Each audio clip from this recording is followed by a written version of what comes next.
The Pancasila. Pancasila itu Pancasila. Pancasila. Pancasila merujuk.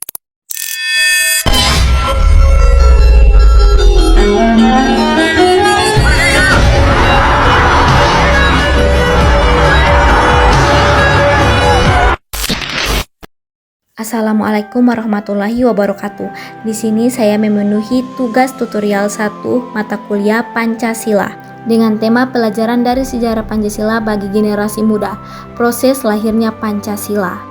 Perkenalkan, nama saya Rivaluna Anjani Mukiginta dengan NIM 859961257, Prodi Pendidikan Guru Sekolah Dasar UPBJJ UT Manado. Kita masuk pada hari lahirnya Pancasila. Pidato Insinyur Soekarno dalam sidang BPUPKI pada tanggal 1 Juni menyampaikan kelima asas yang diberi nama Pancasila yang menjadi dasar negara Indonesia. Hari lahir Pancasila diperingati setiap tanggal 1 Juni. Berdasarkan laman Badan Pembinaan Ideologi Pancasila, lahirnya Pancasila dimulai ketika sidang pertama BPUPKI. Sidang tersebut dimulai pada 28 Mei 1945.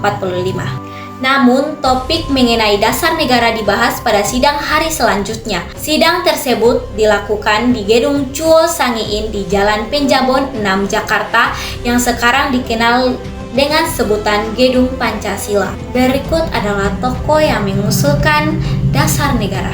Yang pertama adalah Bapak Muhammad Yamin yang mengusulkan 4 asas. Yang pertama, peri kebangsaan, peri kemanusiaan, peri kerakyatan, dan kesejahteraan rakyat. Yang kedua ada Bapak Supomo yang mengusulkan 5 asas. Yang pertama, persatuan. Yang kedua, kekeluargaan. Yang ketiga, keseimbangan lahir dan batin. Yang keempat, musyawarah. Dan yang kelima, keadilan rakyat. Dan yang ketiga ada Bapak Insinyur Soekarno yang mengusulkan 5 asas. Yang pertama, nasionalisme atau kebangsaan Indonesia. Yang kedua, internasionalisme atau perkemanusiaan.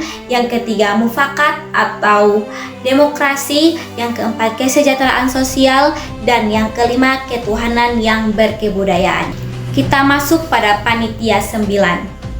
Panitia 9 adalah kelompok yang dibentuk pada tanggal 1 Juni 1945, diambil dari suatu panitia kecil ketika sidang pertama BPUPKI. Panitia 9 dibentuk setelah Insinyur Soekarno memberikan rumusan Pancasila. Nama-nama anggota 9 bisa dilihat di sini. Kita masuk pada sidang kedua BPUPKI. Sidang kedua BPUPKI berlangsung pada tanggal 10 hingga 16 Juli 1945 dan membahas rancangan dasar negara Indonesia yang akan merdeka. Dalam sidang ini, para tokoh seperti Soekarno, Muhammad Hatta, dan Muhammad Yamin berperan penting dalam menyampaikan gagasan tentang bentuk negara, dasar negara, serta sistem pemerintahan yang akan diterapkan. Salah satu hasil penting dari sidang ini adalah pembentukan Panitia 9 yang bertugas merumuskan Piagam Jakarta yang kemudian menjadi cikal bakal pembukaan Undang-Undang Dasar 1945.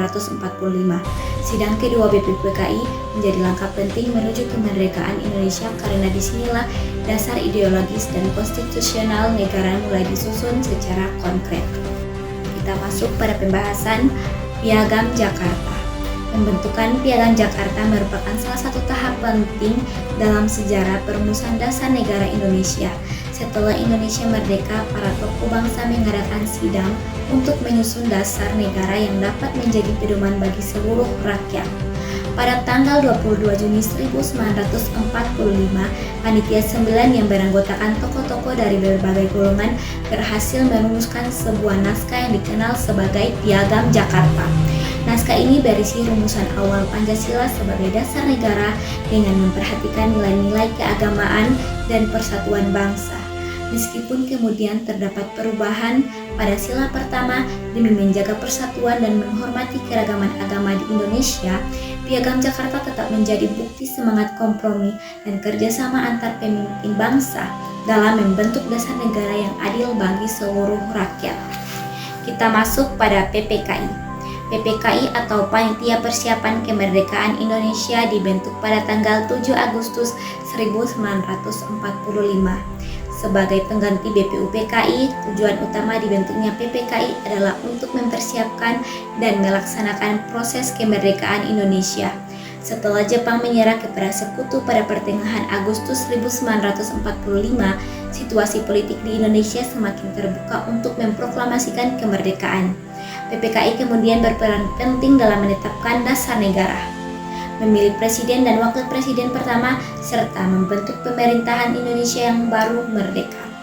Pada tanggal 18 Agustus 1945, PPKI secara resmi mengesahkan Undang-Undang Dasar 1945 dan menetapkan Insinyur Soekarno sebagai presiden serta Dr. Andes Muhammad Hatta sebagai wakil presiden. Dengan demikian, PPKI menjadi salah satu tonggak penting dalam sejarah berdirinya Negara Kesatuan Republik Indonesia.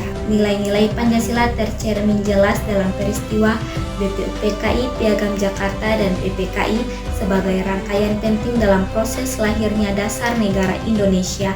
Dalam sidang BPUPKI, para pendiri bangsa menunjukkan semangat persatuan dan musyawarah untuk merumuskan dasar negara yang bisa diterima oleh seluruh golongan, mencerminkan sila persatuan Indonesia dan kerakyatan yang dipimpin oleh hikmat kebijaksanaan dalam permusyawaratan perwakilan.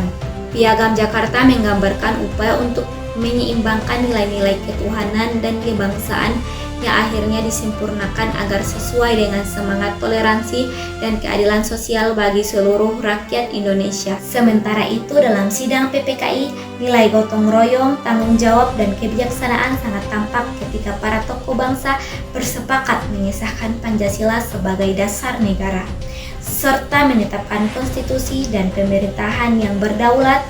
Semua peristiwa tersebut menunjukkan bagaimana nilai-nilai Pancasila tumbuh dari semangat kebersamaan, toleransi, dan cinta tanah air. Berikut adalah kesimpulan yang bisa saya berikan, yaitu dari peristiwa BPUPKI, Piagam Jakarta, dan PPKI, kita dapat mengambil pelajaran berharga tentang semangat persatuan, toleransi, dan tanggung jawab untuk membangun bangsa. Para pendiri negara menunjukkan sikap bijaksana dalam menyatukan berbagai perbedaan suku, agama, dan pandangan demi tercapainya tujuan bersama, yaitu kemerdekaan dan dasar negara yang adil bagi semua. Nilai-nilai tersebut masih sangat relevan bagi generasi muda saat ini, terutama dalam menghadapi tantangan globalisasi dan keberagaman di era modern.